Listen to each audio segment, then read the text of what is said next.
All right, welcome back to the IOY podcast. Today I got a new guest on today. Go ahead and introduce yourself, man. Frank DiMatteo from Mob Candy. Glad to meet you. Yeah, you too, man. Nice to meet you. I was gonna to start with, I guess we can start with your early life. What was your early life like growing up? Okay, basically, my father was a member of the Gallo crime family. So basically, I just grew up in that environment. The Gallo crime family was my uncles, and they're very close to me. So that kind of life was really natural. So you didn't, it didn't seem out of order at all because that's what you see when you grow up. That's what you think it is. So it was pretty normal, 1 to 10, did everything a little boy does, play ball and have friends and everything. And about 10 years old, I realized that, these guys are not normal uncles and friends. You start hearing a lot more. And then I realized that it was a little different household than most people. What was kind of a moment? After that, well, even though we realized it was different, it was still natural, so it didn't make no big deal. Right. But then you just start picking up that it's different, So and then, like I said, it was a normal childhood until I was old enough to get involved, and my father got me involved in it. When I was about 13, they needed a driver, and I was the only guy around that was tall enough and old enough and could drive. So I started driving. My father, my godfather, Bobby Bongiovanni, and then I started driving Joe Schapani around. Joe Schapani was a cop in the Genovese family. Used to be with Lucky Luciano, those guys. So, and then I drove and drove, and then that's how I got involved in the life at all. My father got involved in a Astro News, which is a pornographic distributing company. So we had, for 35 years, we had the sole distributor of Screw magazine, which was a big deal in the 70s and 80s, 90s. And we had it for 35 years. So in between doing stupid shit in the street, I ran the Astro. I ran it for over 30 years. And that's where we made a ton of money because I was always there. And it was a good paycheck. And we had that until like 2004. And then Giuliani put us out of business, so we didn't have that. But in between that, I was just privy to being with a lot of great guys, or famous guys. I call them great. People don't like them, or you kind of like them. I met Frank Costello. I met Giganti. I met Galenti. I met Meyer Lansky in Miami. So I met a lot of guys being around my father and Joe Shep and them. So it was an interesting life as far as, getting to meet famous people. You didn't know they were famous at the time. I think we just, you respected them, but it's not like today that, the internet and all the books and reading. There was no books on the internet. So it was just, mutual, respect and stuff like that. So, but it was very interesting, and I was privy to that at a young age, and that's basically how I got involved at all is strictly because my father was bodyguard for Larry Gallo from 1961 to 1968 when he died, and then he wound up bodyguarding Albert. The younger brother, because Joey Gallo was still in jail. And then you just get closer and closer, and you just grow, grows on you, and you do what you got to do as you go. You know what I mean? I was pretty heavy into numbers and bookmaking, and at that time, first started just as a runner, picking up, and then you get little books, you start doing yourself. You get smart instead of making money for everybody else. You start trying to make some money for yourself. Right. So that's basically how we got involved at all, how I got involved at all. Yeah, well, that sounds that's a great explanation. You really went into detail there, and I mean, yeah, it sounds like a really crazy life. You've been through quite a lot, and even, kind of starting at your early age, I mean, I've seen in your past interviews, like when you're 6 years old, that was your first murder that you seen in front of you. Yeah, I was about 5'6", and this guy Joey Maggs got killed on Union and Fourth Avenue. I was a young guy. Like I said, it was like cops and robbers, bang bang. Didn't affect me anything because it was a block. It was across the street. Uh, Hear pop. It wasn't like gory and blood all over the place like on TV. You Yeah. know, you hear yelling, a pop pop, and the guy's on the floor. You know what I mean? My mother wished me away, and it's like cops and robbers, like I said. I mean, a few years later, I realized, it was Joey Maggs that got killed and stuff like that. I knew him as a young boy. I did, but it didn't affect me at all. It's kind of like cops and robbers. So we were the robbers, they were the cops, and that's how it looked like. Oh, cowboys and Indians. It was the same, same thing. You don't absorb it like something really bad like that because it looked, didn't look like TV. It was very how you say calm and it wasn't graphic and stuff like that. So didn't affect me. Can you explain like why that happened, or is that not something that can be talked about? Yeah, yeah, sure. Yeah, sure, no problem. 1960, 59, 60, 61, the Joey Gallo and that Gallo crew, which is a crew under Joe Bafacci family. Joey wasn't getting along with the boss, which is Joe Bafacci, and he tried to break away. And he was getting, again, trying to break away. He went to all the captains in the family, and he tried to get support, to break away. And what happened was, I think it was Fontana, the one that killed Joey Maz, Fontana's bodyguard. He's supposed to be backing up Joey and Larry on this breakaway. And Joey Mags sees him, and he approaches him, and he starts yelling at him. Mags is not a made guy, none. This Fontana is a made guy. He got a little voicious with him, saying, you're supposed to be backing us up on this. Got a little pushy and shovey, and his bodyguard shot Joey Mags. Damn. And that's how he, Right in he was broad over daylight. trying to, right in the afternoon on corner Fourth Avenue Union Street. Hundreds of people around. They didn't care. Damn, that's Nobody even got crazy. picked up. Really, no one ever Yeah. did. I mean, so We were like shit those days. There was no cameras, there's no cell phones, there's no pictures taken, and no one opened their mouth those days. So it's pretty easy to get away with stuff. yeah, I mean, I could imagine, with no cameras, being around, like, yeah, that really had to make a big impact on, a lot of criminal activity back then. Definitely made it so much easier. It's a Yeah, whole different world from then today. yeah. So, And that's what happened with that story. oh, okay, yeah, no, yeah, that's pretty crazy. I mean, it's just like a whole different time. I mean, just broad daylight. All these people around, no cameras, no nothing. So it's just like no regard for the law at all. Yeah. Not at all. Not at all. They didn't care. They Damn, popped him real quick and they just walked away. it's crazy. So, from, that point you were 6 years old. So then you were in school for a while, and then you ended up dropping out, right? Yeah, I dropped out when I was in ninth grade to go to work at the newspaper company which we owned. So I dropped out and worked there, until we closed it up 30 years later. Yeah. But like I said, I worked a regular job, in the newspaper, running it and working it for all through the times that we were involved with the Gallo family. It was two different lives. One was working a job, but we owned it, so it's not working for. I never worked for anybody in my life, but we owned it. And then at nighttime, you switch clothes and you're in the club.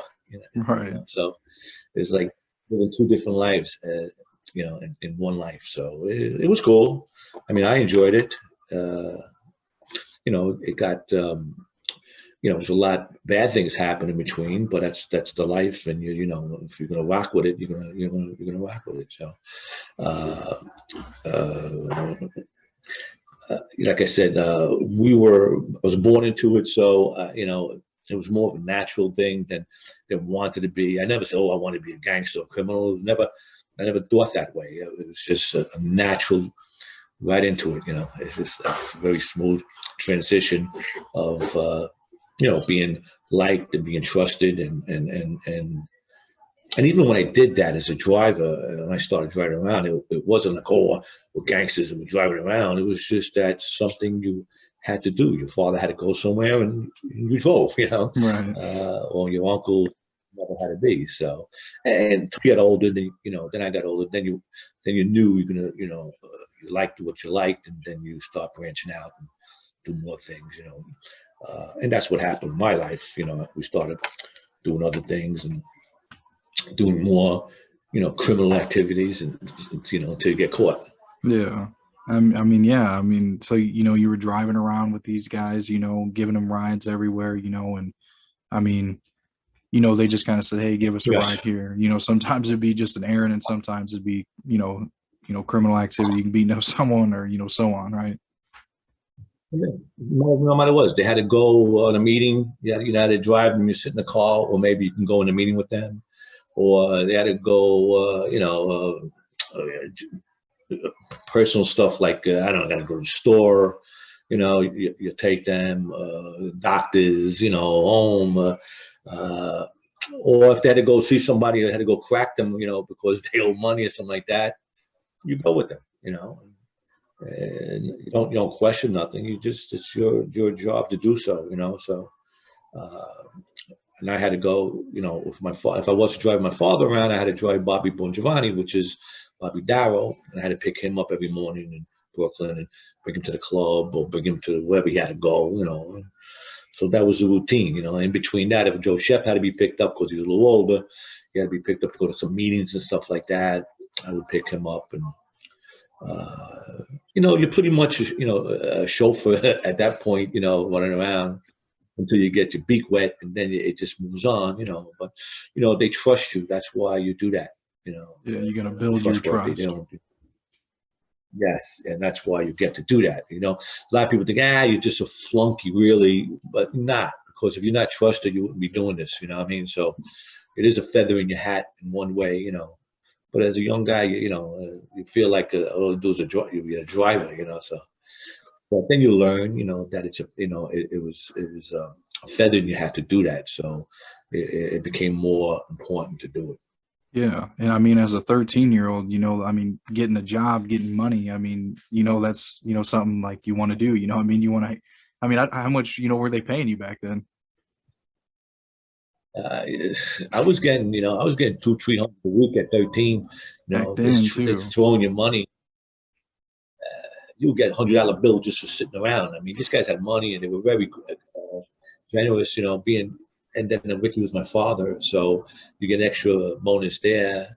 And then I was getting probably in those days, I was probably getting $50 a day for working at the Astro, which is a lot of money in those days, in 1971, 72. We were making money. So there was no need for, or want for money. It always came in pretty easy. Yeah. And I mean, that's what I'm saying, like, nobody really knew the difference, like you look like you were, an older guy, and you're only 13 years old, I mean, that's crazy. You're like, what, how tall were you? 'Cause I think he was like 6 foot something I years. was I was 6 foot at 13, 155 pounds. I stood that way for 40 years until last 10. But yeah, I was 6 foot tall. I looked the same. I looked like from 13, 14, 15, 16, 17, 18. I looked no different. So no different at all. It was pretty cool that I always looked the same. Uh, I think by the time I was 15, I think I was making 1,000 a week doing nothing. That's a lot of money those days. It was a lot of money. And, I mean, there's people making a lot more money, but I wasn't, doing nothing really bad to put myself in, on a line for that. It was just bullshit money picking up, and it added up that way. I mean, it's a lot of money in 1973. $1,000 a week. I mean, that's pretty cool. You know, when a drink was $2. I mean, you know, you live at home. You know, you want to go for a good dinner, it was only $10. So I mean, it was a lot of money those days. You know. Yeah, no, I Now, mean, even when we got clothes, you okay. have the custom made suits in those days. We used to get all our suits made in New York, in Manhattan, and they only cost 100. If it cost that's it. We used to go pick our material, bring it to the tailors, used to make custom made suits for us and shirts. And I mean, shirts with $15, custom made with initials and beautiful.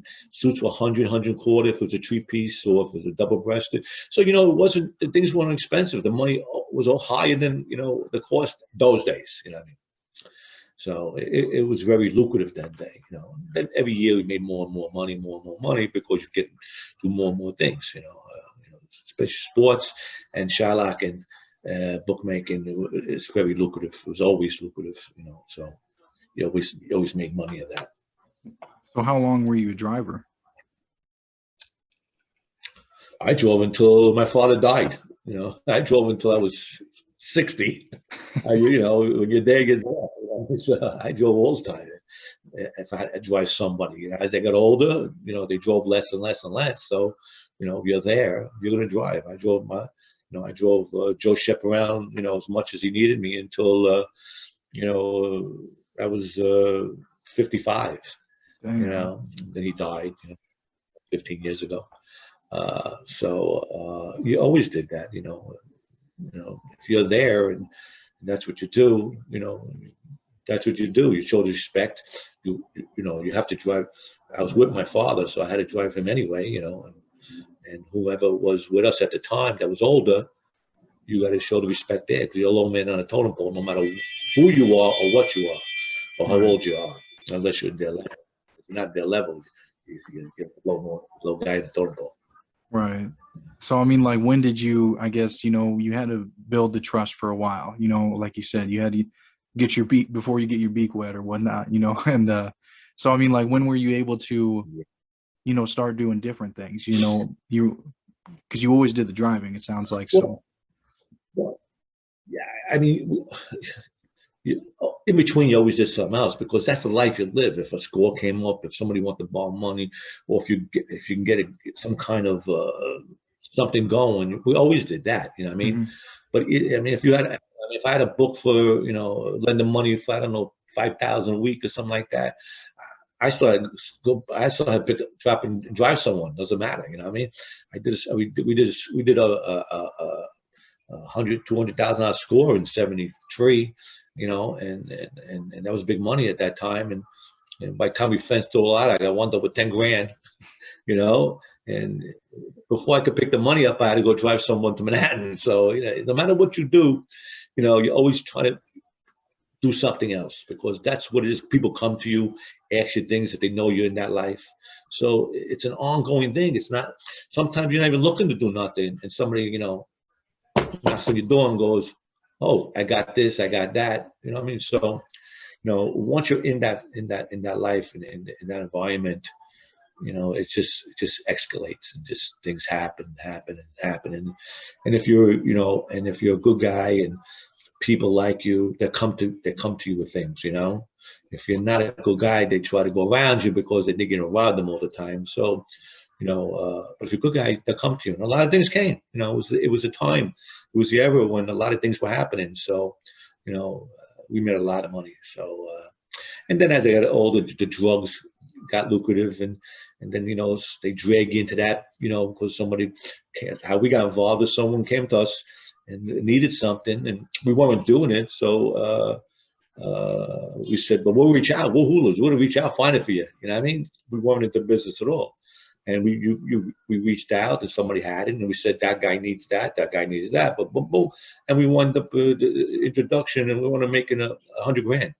We went 100 grand. You know, they bought kilos of shit, and then, oh my God, you know, and that draws you right in, man. It was after that was, you know, looking for people that wanted it. It's because you know who had it and who wanted it, and after that, you just went to ball because the money's so lucrative, you know. And then you just you wanted, and it was easy, So Yeah. that's how we wound up into that bit, until I got arrested in '82 for that, and that killed that, what I mean. But there was some undercover agents and what do you call it, informants.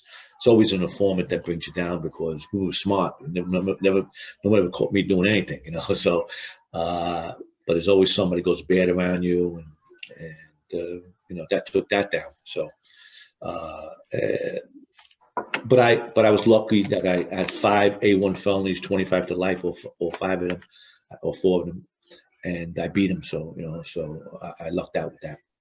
Yeah, I mean, it sounds like it. I mean, it sounds like you always had these opportunities coming and coming to you. Like you said, if you were a good guy, this is what was bound to happen. If you did the right thing for them, Sure. and you know, so like what was with that score you were talking about? Are you able to speak on that at all? Well, it was a diamond score out of the city. It was a diamond score. Went and robbed a diamond diamond place to have diamonds, and got away with it. And we fenced it, and got some very little money at the time. That was big money for us, but I mean, it sounds like 100,000. I think the three of us won with 30,000 out of 100. So you get screwed somewhere, especially being young like that too.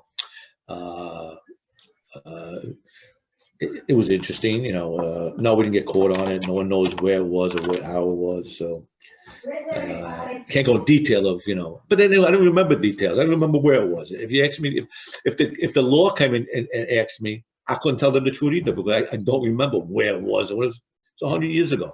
I don't know what I did yesterday. Even now, I got to try to remember what we're talking about because I don't remember. So. Oh, I hear you. I know what you mean. I wouldn't know anyway. So.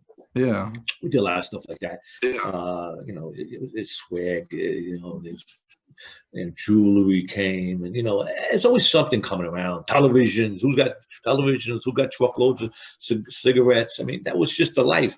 As you do things, people always robbing things. They got to go somewhere. They can't rob it and use it. I mean, so you have to go to someone else to get rid of it. And that's why it was a circle, and that's why everybody would earn off it, and it would be a circle. Right. That's how this world worked with that. Yeah, because the person that stole it couldn't be the one to sell it. Yeah. I mean, we got to sell a truckload of TVs. What are you gonna do? You sit in a corner. You got to go to somebody that has an outlet. That's why it's a domino system. That's why everybody earns, and that's why everybody needs someone. You can't do it by yourself. It's just impossible. That's why, like when I did that jewelry school, I wanted to wear it all day. I mean, I couldn't walk in the street. Hi, you want to buy? You can't do it. You got somebody who's in that field. You got to go to them, and they have that connect. Everybody had something those days, a connection for something. If you want to sell something, if you want to buy something, if you want to hit somebody, somebody's got something, Yeah. And that's how it was, Yeah. The neighborhood was being, from downtown Brooklyn. Other people in their neighborhoods are the same, but I'm not from their neighborhood. I'm from my neighborhoods. I can only speak about my own. Right. Yeah, that only makes sense, man. I mean, it sounds like there was always connections and stuff that people had to make, and that's still today, with business, you got to make connections, in order to, make a progressive business, you know what I mean? With, getting merchandise or whatever it may be, that you need supplies, everything like that. It's the same supply and demand, and who has connections to move stuff. It works today too, even in the real world. As far as business world, same thing. I mean, but that's how it works. Yeah, that's how it works. So I've heard a few funny stories that you said, like about being around these guys. Like there would be like they have an on and off switch. Like they, like one situation was, a guy going and shooting the fish in the lake, and then. Right, like we were at. You want to hear that story? Yeah. We were as early '70s when we had a house in Freeport that we used to go in the summers, Freeport, Long Island, and a bunch of guys came over for the weekend. It was a 4th of July weekend, and Bobby Darrow came over, Steven Cirillo. These all guys in Gallo family, Albert Gallo, my father, Al Goldstein. Which is a publisher screw. My girlfriend at the time, a couple other guys there, Eddie Futon, Louis the Syrian, who was the consigliere for the Gallos. Anyway, it was a weekend partying, a lot of drinking going on, a lot of barbecuing. One night, we all go to bed after heavy drinking, and Bobby decides to get up and leaves. What Bobby does, he goes, takes a boat out. We had a boat, and he's in the water in the boat, and cops, see him out there because they heard gunshots and stuff like that, and they see it. They didn't see it, but they heard it, and they wound up going over to him. He has no license. He has no papers for the book, no paperwork for the boat. So they arrest him. They pick him up. They arrest him, and they bring him to the house. So it's like 6:30 in the morning. Knocking on the door. My father answers the door, and the cops say, "Do you know this guy?" And he's handcuffed in the back of the seat in the cop car. My father said, "Yes." He said, "Guest of ours." He goes, "Well, he's got a boat, no papers and like that." So he goes, "Well, I got the papers for the boat." He goes, "Okay." They released him to my father. He comes in, and my father asks him, "What are you doing?" He goes, "I wanted to go fishing." My father said, "Fishing?" He goes, "But you didn't bring no rod, no reel. You didn't bring no bait." He goes, "I had a gun." He goes, He was shooting. He was off the end of the boat shooting at fish." So my father says, "You're shooting at the fish? Are you out of your mind?" He goes, "No, I want to bring something for lunch for the next day." He goes, "I thought it maybe goes, yeah, wackadoo." And he goes, "But what do you?" And he says, "Man, I lost the fucking gun." He goes, "That's what you worried about?" He had to throw the gun in the water because the cops are coming, and he lost a good gun. And he was all upset because he lost a good gun. My father just looked at him and goes, "Bobby, you're really out of your mind, man." He goes, and Bobby just smiled with that nutty smile, and we went and barbecued. I mean, so they did crazy things like that. He was out of his mind. He was out of his mind, but he was my godfather, and he was a killer. But I mean, in between the bad stuff, he had some interesting and funny ways about him. Like another story, I used to pick him up every morning at the Sutton apartment building. And I used to pick him up in the morning, and he was having his coffee every morning. And he would open the window and throw a pot of coffee out the window every morning. I didn't say nothing for weeks. I said, "I don't say nothing because I start this guy off. He's a wackadoo already." I said, "I don't want to say nothing." So one day, I just said, I had to say something. So I said to Bobby, I says, "Bobby, what do you do that for?" He looked at me with smirk. He's a crazy smirky all the time. He goes, "Oh, look outside." I look at the window. It was cemetery. And he says, "They have to have their coffee in the morning." I just looked at him. He does every morning. He threw the water. They have to have their coffee in the morning. He was just crazy. I mean, he was just crazy. I loved him, but he was crazy. And then he wound up killing a guy in New York, and he wound up doing a life bid. I kept in touch with him. I kept in touch. I visited him in Auburn and Attica and Denimora. And then when he was dying, he was in Coxsackie. I went to him the day he died, the day before he died. I went to see him in Coxsackie, and he was dying of cancer. And he was laying there, and I said to him, "Bobby," I says, "why don't you take the treatment?" Because they grabbed us, said he won't take no cancer treatment. I think he had throat cancer. Mm-hmm. He goes, "What?" He goes, "The only thing I left is my hair." He goes, "I ain't dying with no fucking hair." I go, "Okay, all right." Oh man. And I don't know. So after 37 years in jail, he had that same smirk. You know what I mean? But I was very close to him. He was my godfather, but he was a character. But he was a murderer. He was crazy. But these guys are crazy, and then they function like everyday parents. It's a thin line between being wackadoo and normal. I don't know. It's a really thin line. So, but I cared for him, and it was just an experience to have it with him. I enjoyed the whole experience. Yeah, I mean, it really sounds like they say to me, "But your godfather killed 7 people." Oops, sorry. Yeah, they said he killed 7 people. I don't care if he killed 22 people. None, I don't care. I says, nothing to do with me. I know him in a different way. I know him both ways, but then again, I could be tainted too. I should care, but I don't care. So it is what it is. Yeah, I know. I see what you mean. I mean, it's because you know, that's your family. You grew up with him, you know what I mean? That's all you, I mean, you know him as both, but you know him as his caring side and, you know, loving and all that, but you also Exactly. know everything else too, you know, but it's like, you know, that's your uncle, you know what I mean? That's it. That's it. And then being in this life, you accept a lot of shit that most normal people don't accept. Yeah. You know, it's a something in your head that it just clicks. It is what it is. Like I said, you know. Right. Yeah, and I know you have a few other stories too, like about like them being so like sophisticated, you know what I mean? Like just that switch, you know, like the one with your dad, you know, and you practicing, you know, how to do a drive by and him throwing, you know, rocks, right? Or something at the windshields. Little BBs. I used to drive. I used to drive the motorcycle. He was in the back. Hmm. He was looking to kill somebody one time. This guy named Mooney. He always wanted to keep out to kill him for years.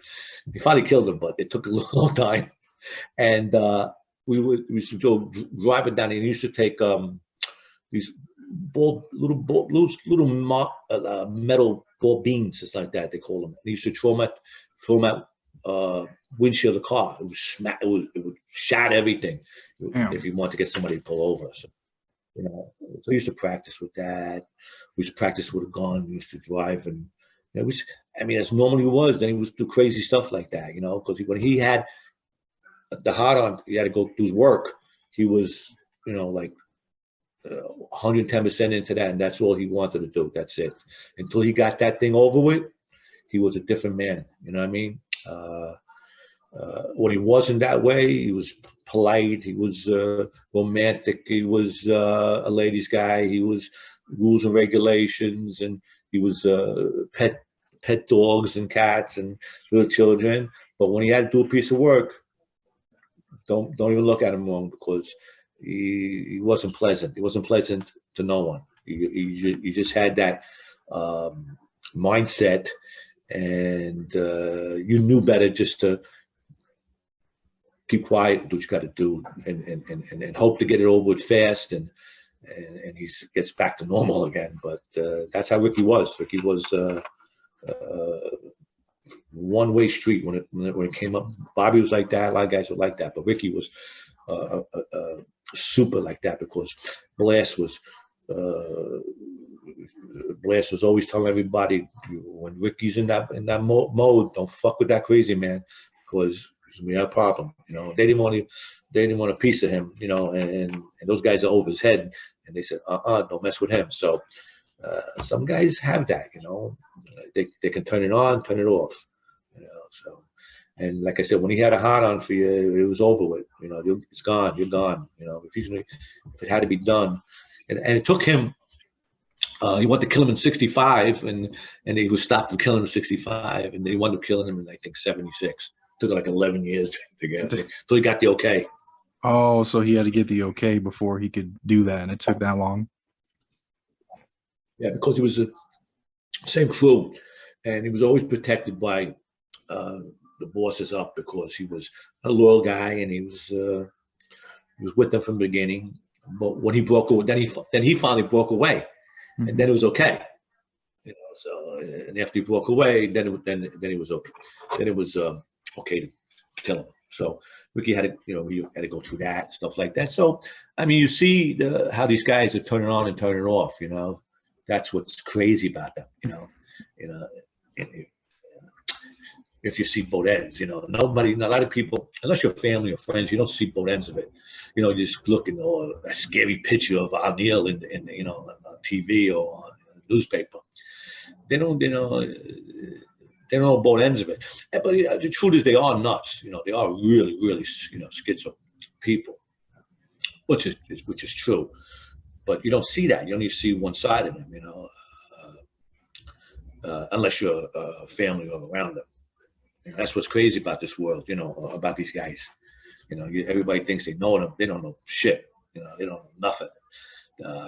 They know what they read, or some pictures on their paper. But they're really.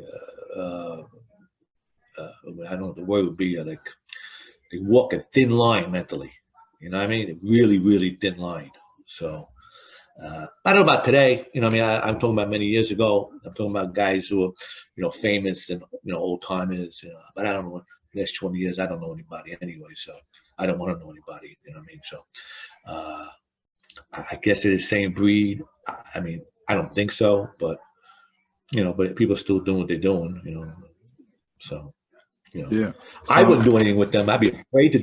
I'd be afraid to do anything with them, man. I mean, they rat you out in a minute, and then you become you're rat, and you become a superstar. You know what I mean? You make all the money.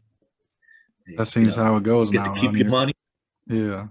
I have no beefs with anybody, who did what they had to do because it's not my business. I wasn't in their shoes. I don't condone it. I will never condone it. I tell them too. I don't condone what you did.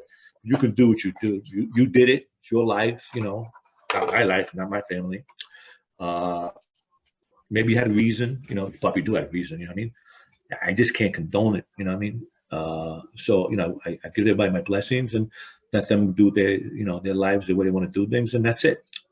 But I did no, I don't give my condolences on it because you can't. And then when you do that, then you lose everything, man. You know what I mean? And no reason, I don't have no reason to lose everything because I'm not in that position. So I say to my, why do I condone shit that I don't believe in, when I don't have to do it?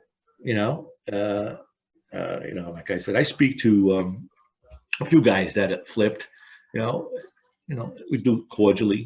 Hello, goodbye, and a few questions here and there, and or do you want to be friends, not friends, and stuff like that. I just keep my distance. I don't feel I no reason to be friends with nobody. I was asked to do a few shows with a few guys, and I refused to. There's no reason for putting me with them. We're two different worlds. You got a whole big story that they can talk about. I can't talk about nothing because I don't have a pass.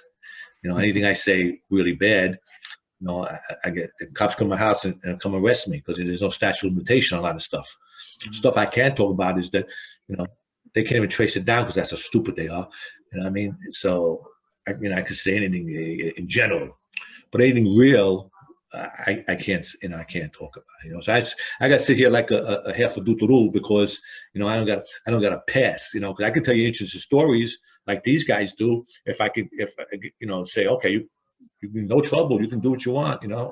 I can't do that. So I'm always my hands always tied with these interviews, and no matter what I do. So I try to do the best to make it the light of it, and how these guys are characters, and what I went through with these guys, being with the Gallos for. That's like my story. I can tell, without getting myself in trouble, and then walking away 22 years ago now. And still staying in the magazine business. From distributing, we went into magazine, productions, and then I went into writing books. And that's where I stand now. I went from the third phase of my life was from being in the street, getting in trouble, to distributing, and now to producing. I produced a mag for a couple of years, Mob Candy magazine. That did really well, and then I started writing books. I'm on my 10th book. Damn. And yeah, so that's what I do now. I write a book a year, and I enjoy myself. I'm retired, and I sit around and smoke cigars, and go to Florida, come here, have a cup of coffee, and don't do dick shit. I mean, in between, I'm at the end. I don't need to flex nowhere or go hang out and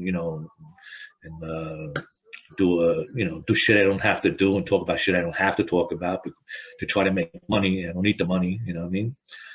I stay pretty much personal, as far as what else I do,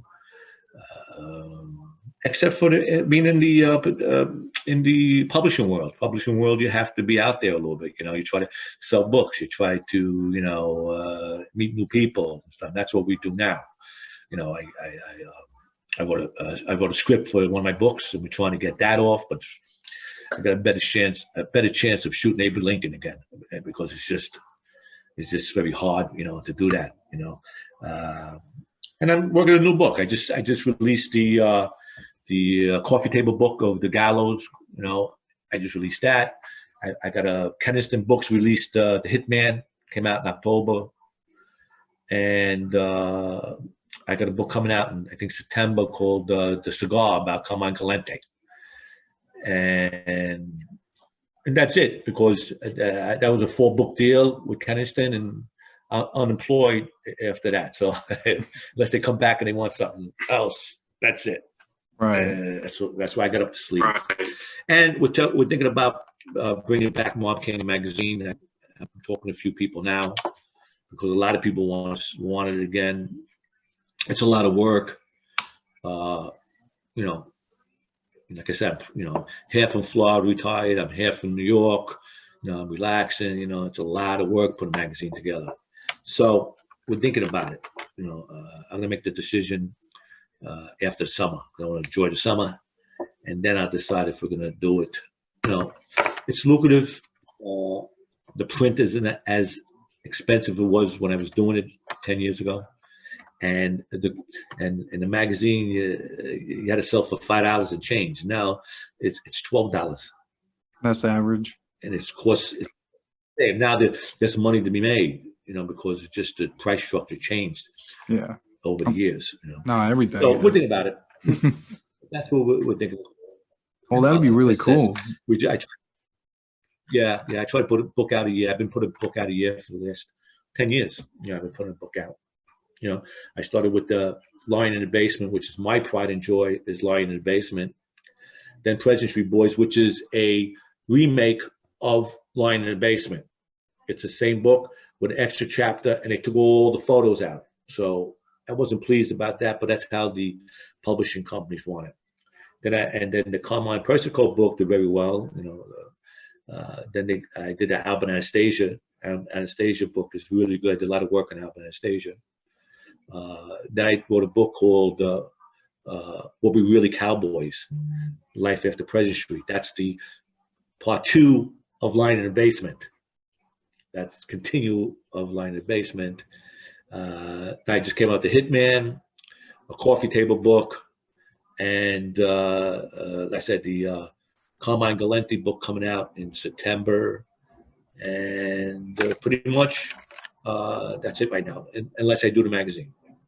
Yeah, and then we'll just put that in, Yeah, no. And that's what I'm doing. Yeah, no, that sounds really exciting. I mean, that'd be really cool if you started doing that again, because I seen the website, recently. You still got everything on there. You got all the pictures, I mean, you got all your books, pick, what I mean? So it's really cool, I mean, like you said, it's a lot of work, and you're kind of at the point where you're kind of retired and stuff, but if you really have the passion for it, you might maybe do it. Yeah, we think about it. We just, like I said, we got to think of the right concept as far as what we're doing about, and get the right team, the right writers. That's basically it. And then see how much I want to run around, because there's always a lot of running around. I don't know if I want to run around like that, because when you get popular in the magazines, there's a lot. They pull you a lot of different ways. There's parties. There's you speak to distributors. There's a lot to do it in the back. You have to commit yourself to it again. I mean, I got lazy. I mean, the money's good, but I don't need it, and I can. I'm eating now anyway. I mean, how much can I eat? It's not like I'm one guy and I'm looking to make big money, or I want to be famous on YouTube. That's too late for that. It doesn't do me no good right now. That's passe. If it was 10, 15 years ago, maybe I could flex and I want to be a big shot on that. But at this point, I don't need it. So, and I don't want it. I got lazy. As far as I don't want to do nothing. I want to do it if I want to, not that I have to. Right. So we'll see what goes on with that. We'll see in another couple of months. Yeah, I mean, just relax. Like you said, take the summer off. And see how you feel. I mean, like you said, because once you feel like you need to, that's when it's a whole different thing. But versus want. Big difference. Yeah, big difference. So we'll see. It's coming.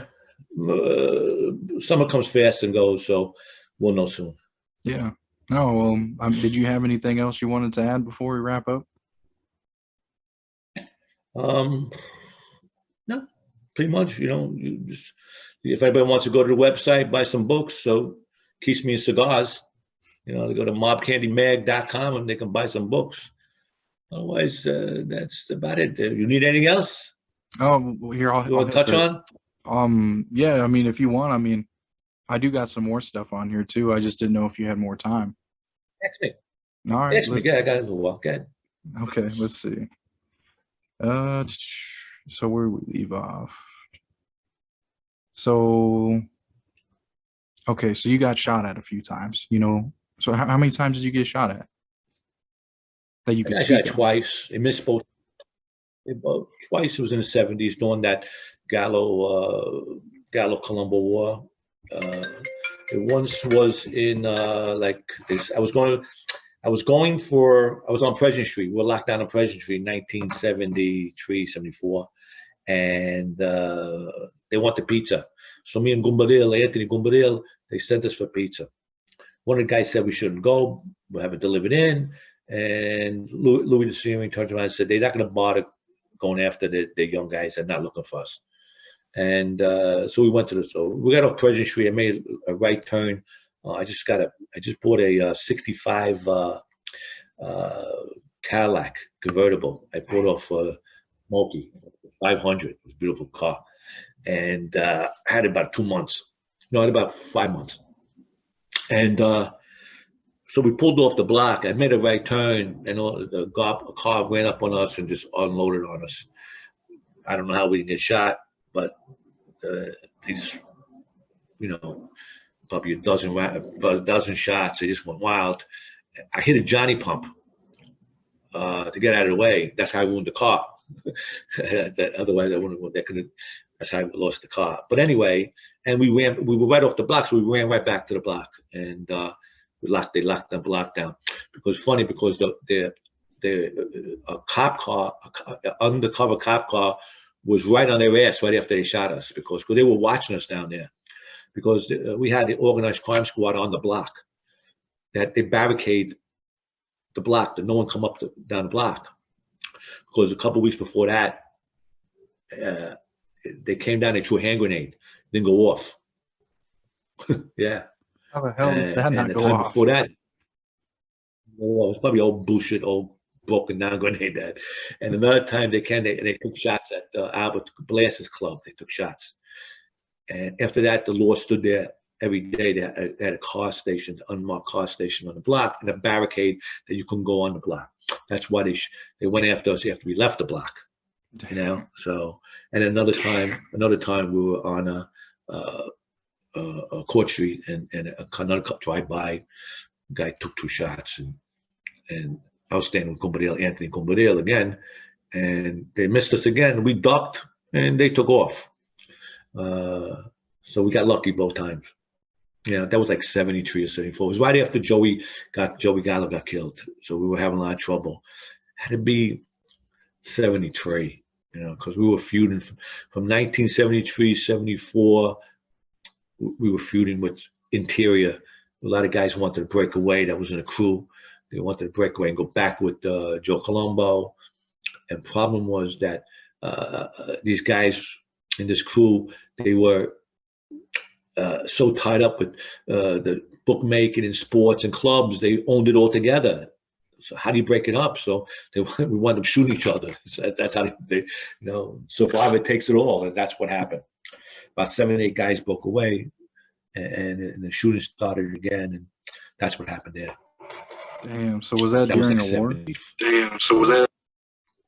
That was during the second Gallo Colombo War. Damn. That was 70.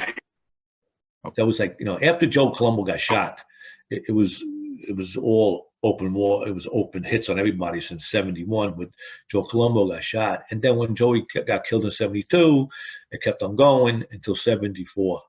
In 74, it all stopped. So it was going on for 3 years. Guys, how the hell did it stop? You had to be very careful. It stopped because Chin came down and Gallows got released. That crew got released to the Genovese family, and they got released, and there was no more feud. The feud was over because all the guys got released. How many people broke up that crew? Damn. How many people ended up getting A killed? lot of guys. I think 9 guys got killed on that one. The 3, 4 guys are missing. The guys just got, shot up a little bit and wounded. 2, 3 guys got wounded. I think about 9 died in that thing. But a lot of guys got hit and not killed, Yeah. for those 2 years. Then after that, 74 broke down. And then in 76, it started up again for a year, and they ended that one. And since then, it was over because there was no more feuding, no more going on, and everything that they had to break apart or they had to switch who's who, it was all ended by then. So it was no one needed to speak nobody, and there was no arguments and no interaction at all. So that's how long it took to end it all. Damn. So what was you doing like in this whole war? Like, were you able to still do business like you were as usual? You had to move around. I mean, you had to move around as much as you could. You just be, we were all packing guns. We were all, or stashing them somewhere because the law was always up our ass. Organized crime squad. So you would go out. You would go out, but you try not to stay in local places that they know you. We used to go places no one knows us at, in New York, so no one knew you. You could enjoy yourself, have a couple of drinks, take your girlfriend out. But you had to move around because you had to make money. You had to take care of business. It was always a couple of us together. We never really walked alone. I mean, me and Anthony slept day and night together. He slept at my house through the whole thing. Because I was still living at my parents' house, so he stood over there, extra bedroom. And we all just, just watched your back and try to be as careful as possible. And hoping that because we were the younger guys, there was no reason to clip us. You were looking after, they're going after shooters, not kill everybody, like a mass explosion, They were going after the guys they had to go after, like the shooters, like the guys that they knew that would come after them, or the head, or, like Blast, or, Cancelliere, or underboss of that crew, the, capos in that crew. But so you wouldn't worry about it, but but you're the lowest man on the totem pole, put it that way. Right. So you'll be able to move around, do what you have to do. Yeah. And So be careful. Yeah. So I mean, that would be a crazy way to live, like you said, because it went on for a few years, each one of those, right? Yeah, well, it's a crazy way to live, but that's what you do. I mean, if you're in this life, and you're with somebody, and and you obligate yourself to somebody, I was obligated to the Gallows because that's where we put our loyalty. So when you're with somebody, that's what you do. You stick around through the bad, through the good, unless you're just a wannabe, or you flip sides all the time, which guys do all the time. Wherever the money is, they go. The money dries up here. They say, "Oh, I don't want to be there. I want to go with another crew." They do that all the time. A lot of guys do that because they're not loyal guys. We down in President Street, everybody liked Joey. I mean, they almost loved Joey. Joey was like icon. I mean, as crazy as it was, you were Joey, not because it was the most lucrative crew. I mean, it probably was, the least lucrative crew to make money because everything was always, the law on your ass and, and problems all the time. But they just cared for them, and Larry was loved, so it doesn't matter, So guys stay with them. So you go through this, and if it's in your blood, you stay. If it's not in your blood, you run. Right. Yeah, and it was That's definitely in your blood because you grew up in this shit. You know what I mean? Yeah, well, it was in my blood, and plus I was with my father, and when my father went, I went. They could shoot him, they got to shoot me. You know what I mean? That's how it worked. Did I want to get shot? No, no one wants to get shot. But if you're a hoodlum or you're a gangster, this is what you act. This is what you put in for. Because you're gonna do it to someone else.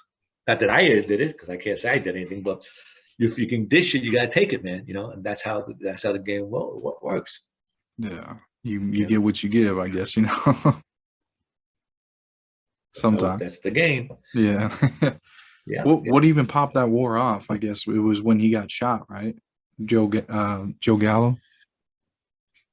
Well, it all started after Joe Colombo got shot. Oh, Because okay. Joe Gallo was dealing with Joe Colombo, because when Joey Gallo got out of jail, he didn't recognize Joe Colombo as the boss.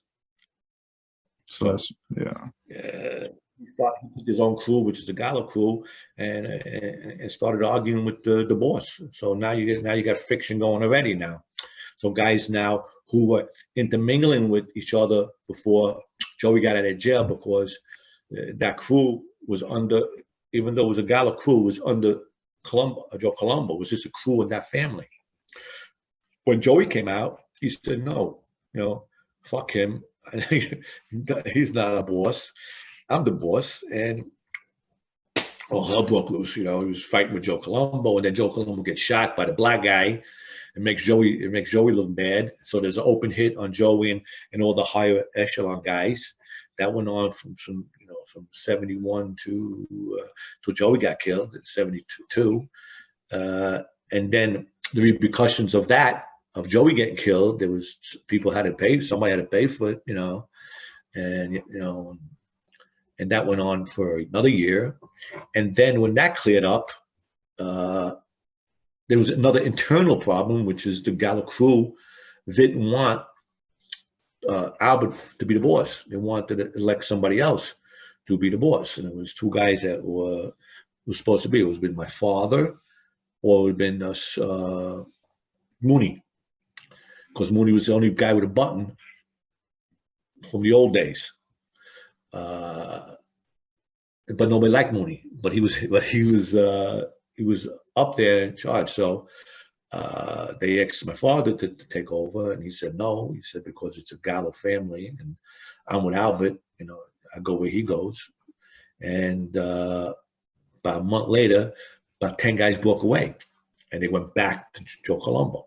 And when that happened, now it was internal struggle over territory. It was, because these guys were all owned the gambling houses, the social clubs, the games, the bookmaking, the Sherlock books. They're all together in this, right? Now tomorrow, I'm not your friend no more. Now it's a hassle. Now, who's is who, what is what, and it wasn't working out at first. They were screaming, well, it's my book, it's your book, we'll split it, no, it's not going to work. This is my guy, fuck you. And then they went and start shooting each other because they're hoodlums. So lifelong buddies who grew up together as children started shooting each other. And that went on for 2 years. And then it all broke up when Gigante came down and said he went to speak to the Colombos. I think it was Persico, or he was the boss by then, Carmine Persico, but there was somebody in charge. I don't know who it was, because I think he was in jail already by now. And he said, "Once get them released, release them all." And the Colombos were like happy to get them out of their hair. They don't want a renegade crew with them no more. It's a pain in the ass. It was just a headache. So they said, "Yeah, release them." And some guys went with Chin, and some guys went with other guys, Cambinos or Jersey or Lucchese, Mananos. They got released, and whoever you want to go with, if they spoke for you and if they want you in that crew, they took you.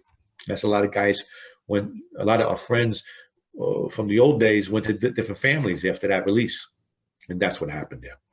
Did you ever go to a different family? We wound up with Chin from 76 to 90, 76 to the late 90, to like 92. Dang. Then we got that drug pinch, another drug pinch, the one in 82. It was no big deal. I don't know what happened with that one. I don't remember, but the one in 92 is another thing came up in 92, and we instead of killing us, they released us instead of killing us. So we got released in 92, and then we wound up going in Jersey with the Jersey crew, that the Calcante family we wound up with. So that's where we wound up at the end, Sammy the Plumber.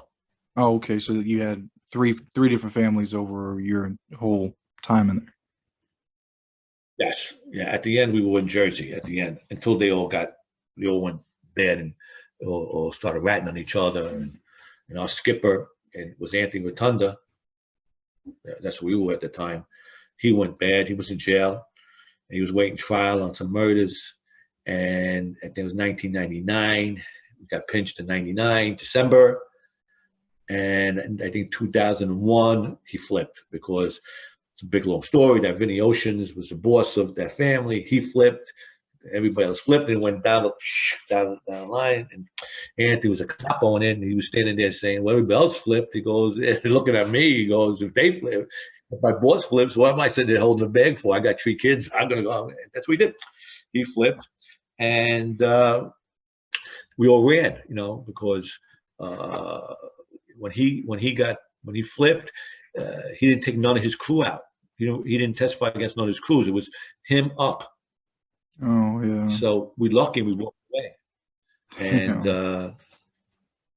then he testified against everybody, who he had to go.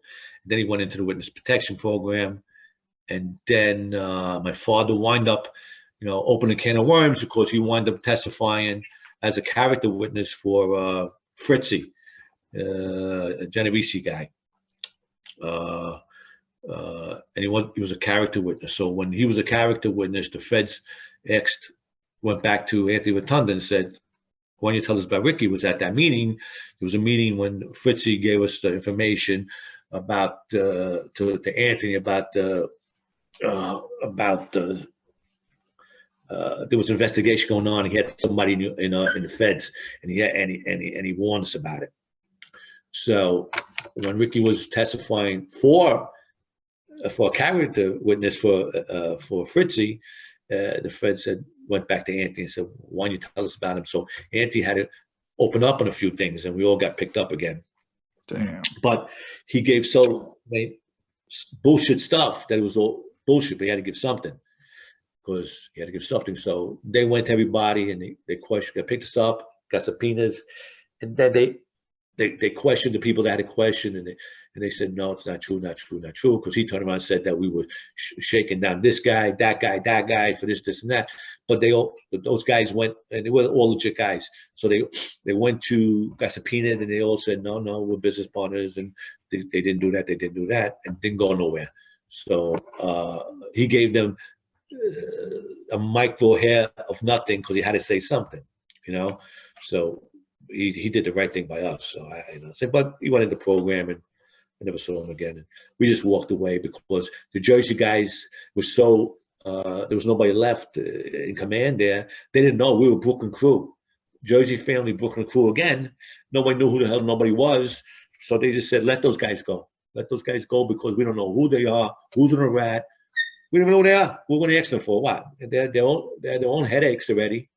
So we all just walked away. Nobody called. Nobody called. And that's what we wanted with that thing. That's fucking crazy. That. The good thing about why I'm a lucky man is because I was getting straightened out at December of '99 and Christmas. And they brought me down and I was going to maid then, and they pinched everybody 10 days before. If I would have got made, I would have been dead. And they were responsible.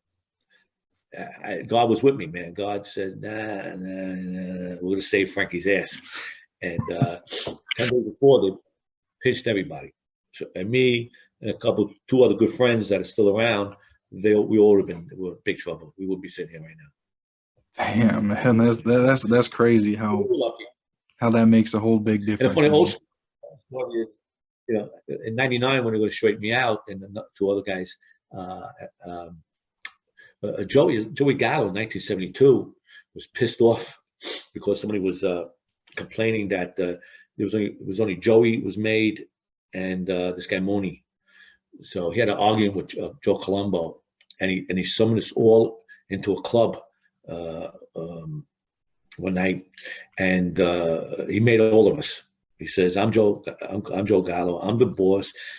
He made everybody that night, and but officially you're not made because it has to be commission like that. But Joe said, "Fuck them." He goes, "I'm the boss, and I make who I want." And he made about 12 guys that night, and the second night he made another 12 guys. So we're the only 24 guys walking around that were made that wasn't that recognized by anybody. We all got straightened out. I think it was in January of 2000, 1972. It was funny as hell, but we didn't take it serious because we knew it wasn't, you know, recognized. But Joey recognized it. He says, "No, I got 25, I got 24 made men in my crew now." He went around boasting until they killed him a couple months later. But it was an experience. I mean, it's hard to remember every day. We're there every day, 24 hours a day. Many things have happened. Amongst ourselves, being around Joey or Larry, millions of situations. You can't remember them all. Because you lived it. A lot of guys got good memories. I don't know how they remember everything like that, because we did a lot of drinking in between. I mean, or not paying attention because we didn't find it to be important. Well, who gives a shit what that guy did? I don't care. It's not pertaining to me. So I don't remember a lot of things, so I didn't, pick up on a lot of things because it just wasn't my business. I mean, I'm shocked when these guys come on TV, and they know everybody's business. How the hell do you know? Number one, in this life, you're not supposed to know my business at all. I mean, maybe a word or two here, that somebody says, "Oh, that guy's a good guy," or "That guy did something," but they talk like they know everybody's business. They know everything about them, like when they took a shit, how many guys they killed. I mean, how much money they make. And how do you know these things? You're not supposed to know these things. You're not supposed to know these things. I mean, I'm directly with captains, and I don't know what they're making or what. How do you know these things? So I just scratch my head sometimes and say, I don't believe everything I hear, anymore. I'm a fan like everybody else. I watch this stuff, all these, YouTubes and with Sammy and all these guys. I just like scratch my head and go, wow, man, they know so much. I don't know. But maybe they do. Maybe I'm the only guy that just wasn't paying attention. Well, maybe. No, I know what you mean, man. I hear you. But I mean, for me, you talked and talk. I mean, you have this whole story, so you recognize and remember a lot of the shit you told me. You know what I mean? So, but I know what you mean. You gotta remember things, but there's so much everyday stuff that's so interesting that you can't talk about, or it's just like maybe it ain't as interesting, to some people. But there's so much stuff. Don't forget that these guys were characters. Besides, to kill somebody once that year. I mean, they had to live every day doing stuff, playing cards, making jokes like other people, and doing stupid shit and getting high and like that. Don't forget, these guys were big pot smokers those days. Always whacked on pot, man. So, they were characters. A lot of stupid stuff. Quick story, and I gotta go. Armando the midget. We had that dwarf with us, and one thing we were having he was a character. He was a little guy, dwarf, mean guy, because he was very close with Joey. He was like a tough guy. He used to collect the numbers and stuff like that. But sweetheart, we loved him. And one night he was a heavy drinker. And when you drink, you get nasty, right? So one night he gets drunk, right? He passes out, right? We had a block party. Street party, like a party, and Roy Musico, one of the Gallo members, turns around, and in the storefront was a big glass window with like a little seat in it, like a little wood thing across. They dressed Armando up and they put him on the front window with a flower in his hand, like he was dead. All dressed up. In the morning, the people would go passing by screaming that Armando was dead in the window, and everybody was hysterical. Wait, he was actually dead? Man. We put him in no, he passed out drunk. We stuck him in a window. But the people, I mean, those days, people walk by, they think Mondo's dead. He's got his suit on with a flower in his hand. It was a pisser. I mean, they do stupid shit like that. That's funny stuff. You were there for that time. It was hysterical putting a midget in a window. Dead. I mean, it was crazy. There's another story that in 1965, Mondo was a big drinker, and he just like tall women, blondes, wouldn't go with midget. One night we got him drunk at the Coco Poodle, and in the back room, there was a little back room. They put a tablecloth on his shoulder, and they put him on a chair, and they from the back room, they shoved him across the whole bar with the Batman song on. He came out with a cape on with the Batman song, like na na na na na na na, and they slid him across the bar with the Batman. I mean, some crazy, funny things. You got to see it to see it. Explain that, but if you saw that, that was hilarious. That's I mean, these hilarious. guys were funny. In between robbing stuff and killing somebody, they were hilarious, especially when they boozed it up or smoked that wacky weed. They were funny as hell. I saw Roy Musico every day a lot. He was a pisser. Funny as hell. Don't get him mad or business time, but when we're just relaxing every day, which is a lot, he was a pisser. Man, that's funny as fuck. Like you said, these guys have all these stories. I mean, they might have committed this murder, but like you said, there's 364 days out of the year that they were doing other shit. What I mean? These guys were nutty. They were nutty. They would do funny shit. You would think crazy people. They do funny stuff. Yeah. And stuff like that. But it's so many stories like that. I put a few in the coffee table book. I put a few in there at the end of the book. I wrote a couple of them in a couple, where I spin around. So there's little stuff like that you can find out. Yeah.